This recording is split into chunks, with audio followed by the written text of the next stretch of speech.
apa ya, tidak perlu berretorika berbahasa basi. Ya mereka sudah punya konsekuensi. Mereka berani bangunin itu tadi singa tidur. Israel kan singa tidur, saudara. Lagi baik-baik, gencatan senjata diganggu lagi, diajar. Lebanon, ya si Hezbollah berani ganggu Israel. Sekarang teriak-teriak itu Presiden Lebanon kan. Iran sekarang takutan sekarang si Khamenei ini terbirit-birit, ya kan, sembunyi di toilet, ya kan. Wah, dia dengan gayanya sengaja nembakin. Nggak berani dia nembakin ke tengah kota, nggak akan berani. Nggak akan berani Iran. Percaya saya nggak akan berani. Begitu ada sampai dibiarkan bobol, ya, kayak kemarin terus yang di Golan itu ditembakin sama si Hizbullah itu, saudara. Dilawan, dihabisin, saudara. Iran juga sama. Dan Netanyahu sudah bersumpah akan dihabisin itu, saudara. Terus nanti, wah, nangis. Ya, segala sesuatu ada konsekuensinya. Ya, setahun ya, 7 Oktober ini adalah setahun kebiadaban orang-orang Islam ini yang kemudian dilawan sama Israel.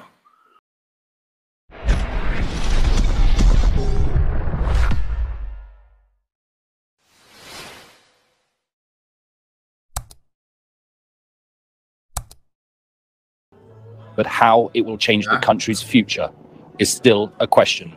Yeah. Yang menarik apa, saudara, dari perkataannya semua rakyatnya ya? Kami cinta damai. Oh, saudara, orang Israel itu cinta damai, saudara ya. Orang-orang Yahudi itu cinta damai. Mereka berusaha dengan keras. Mereka lebih baik dia bayar ke Arab Saudi, dia support ya Arab Saudi, Yordania, Mesir, wah, disupport ya dengan bantuan-bantuan lunak, teknologi, ya, apa saja uang, apalagi Mesir ya, perekonomian kan dibantu sama Israel. Mereka lebih suka berdamai dengan Maroko. Mana ada coba Maroko, Libya mau ikut-ikutan, coba nggak ada. Yang mau perang sama Israel cuma siapa ya? Cuma Iran saja yang kenapa dia lagi kere, ya kan? Dan dia butuh menunjukkan keganasannya kepada rakyatnya. Sementara rakyatnya kan pro Israel. Gila kan? Saudara, segala sesuatu yang kita lakukan ada konsekuensinya, saudara.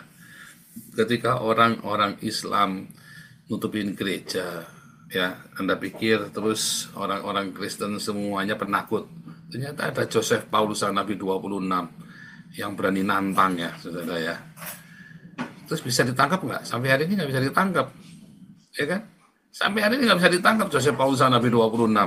Tambah menjadi, sekarang malah kita ada komunitas besar di Den Haag kita bikin, ya. Siapa orang Indonesia di Den Haag yang tidak kenal saya? Semua kenal saya, saudara ya. Iya kan? Anda semua juga semua kenal saya lewat internet. Ternyata ada orang yang berani melakukan perlawanan kan? Dan ternyata menginspirasi. Setelah saya berani, muncul berikutnya ya, orang-orang yang berani ngelawan ya. Dan saya bersyukur, saudara, ya, untuk orang-orang yang pemberani-pemberani ini ya, yang berani melawan pemerintah Indonesia yang zalim itu ya. Ya kan? Jadi untuk semua segala sesuatu, saya tahu nggak konsekuensinya, tahu, saudara. Segala sesuatu di muka bumi ini ada konsekuensinya. Tadi orang-orang Gaza, dia sudah bersorak-sorak ya, happy-happy, terus akhirnya mati. Ya itu konsekuensi, ya kan? Anda tidak perlu apa ya, tidak perlu berretorika berbahasa basi. Ya mereka sudah punya konsekuensi. Mereka berani bangunin itu tadi singa tidur. Israel kan singa tidur, saudara. Lagi baik-baik, gencatan senjata diganggu lagi, diajar. Lebanon, ya si Hezbollah berani ganggu Israel. Sekarang teriak-teriak itu Presiden Lebanon kan.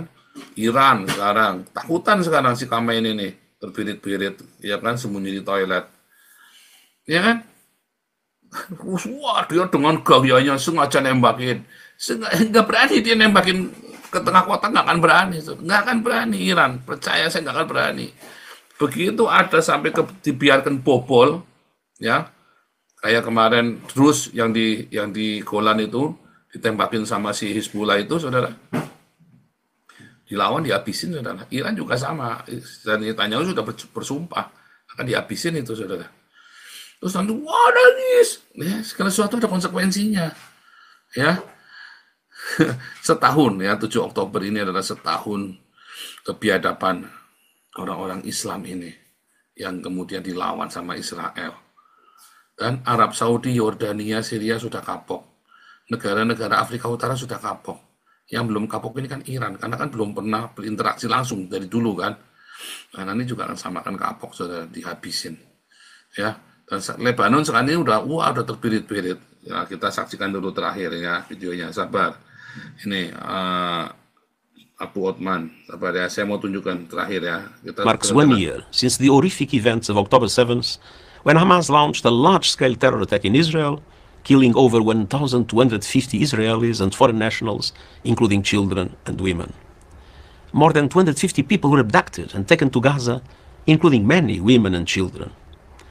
The October 7th attack scarred souls, and on this day, we remember all those who were brutally killed and suffered unspeakable violence, including sexual violence, as they were simply living their lives.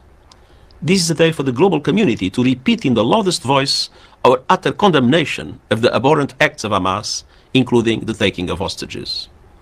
Over the course of the past year, I have met with the families of hostages, learned more about the lives, hopes, and dreams of their loved ones, and shared in their anguish and pain. I cannot imagine the torture they are forced to endure every day. And I demand once again the immediate and unconditional release of all hostages. Until then, Hamas must allow the International Committee of the Red Cross to visit those hostages. The 7th of October is naturally a day to focus on the events of that awful day. I express my solidarity with all the victims and their loved ones. Since October 7th, a wave of shocking violence and bloodshed has erupted. The war that has followed the terrible attacks of 1 year ago continues to shatter lives and inflict profound human suffering for Palestinians in Gaza and now the people of Lebanon. I have spoken out about this often and clearly. It's time for the release of the hostages, time to silence the guns, time to stop the suffering that has engulfed the region.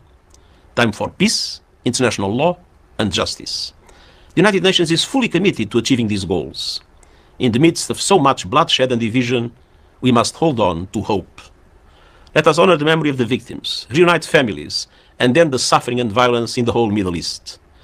And let us never stop working for a lasting solution to the conflict, where Israel, Palestine, and all other countries of the region can finally live in peace and dignity and with respect for one another.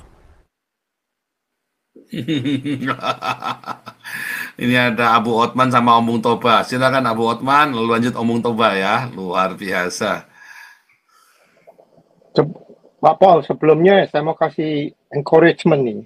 Oke, boleh. Saya hari ini pakai topi USA, bajunya juga USA. Luar biasa. Message-nya, time to kick ass.